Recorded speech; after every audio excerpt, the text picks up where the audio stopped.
Halo Bunda, selamat datang di channelnya si Bocil Rafka.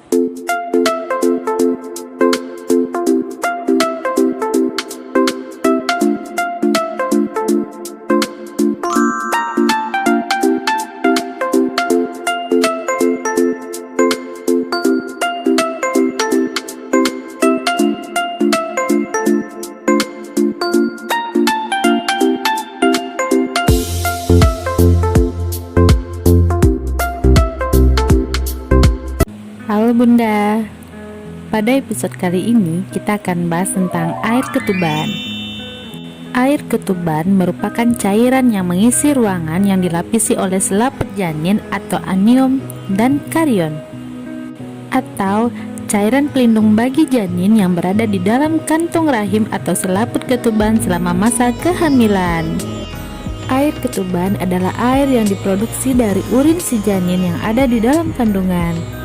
Air ketuban berperan penting dalam menjaga janin di dalam rahim dan menjaga suhu tetap stabil di dalam rahim.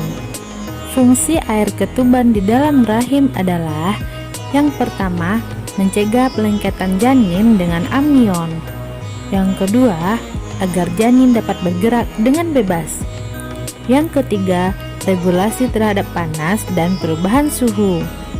Yang keempat, penambahan suplai cairan janin dengan cairan ditelan atau diminum yang kemudian dikeluarkan melalui BAK janin. Yang kelima, meratakan tekanan intrauterin dan membersihkan jalan lahir bila ketuban pecah. Yang keenam, peredaran darah air ketuban dengan darah ibu cukup lancar dan perputarannya cepat. Yang ketujuh, sebagai pelindung yang akan menahan janin dari trauma akibat benturan seperti berjalan atau lainnya. Yang kedelapan, melindungi dan mencegah tali pusat dari kekeringan yang dapat menyebabkan tali pusat mengkerut sehingga menghambat penyaluran oksigen melalui darah ibu ke janin. Yang kesembilan, memungkinkan janin bergerak lebih bebas, membantu sistem pencernaan janin, sistem otot dan tulang rangka, serta sistem pernafasan janin agar berkembang dengan baik.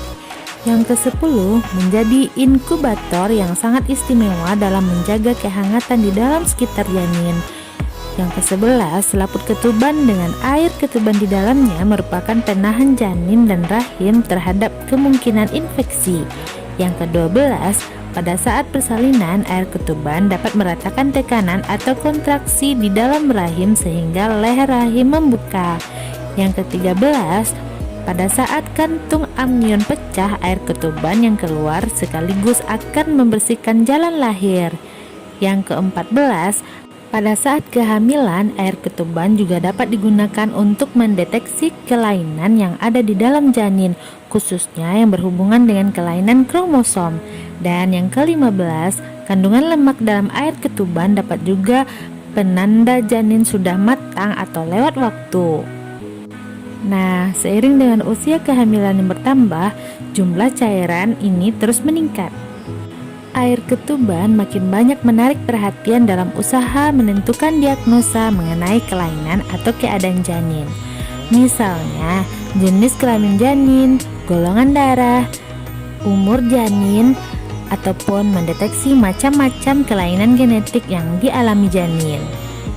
Air ketuban tersusun dari nutrisi, hormon, dan sel pembentukan kekebalan tubuh yang berguna untuk mendukung perkembangan janin. Pada usia kandungan 20 minggu, komposisi air ketuban didominasi oleh urin janin. Janin juga menelan air ketuban, mengeluarkannya melalui urin, dan kemudian menelannya lagi. Hal ini bertujuan untuk menjaga kestabilan volume air ketuban.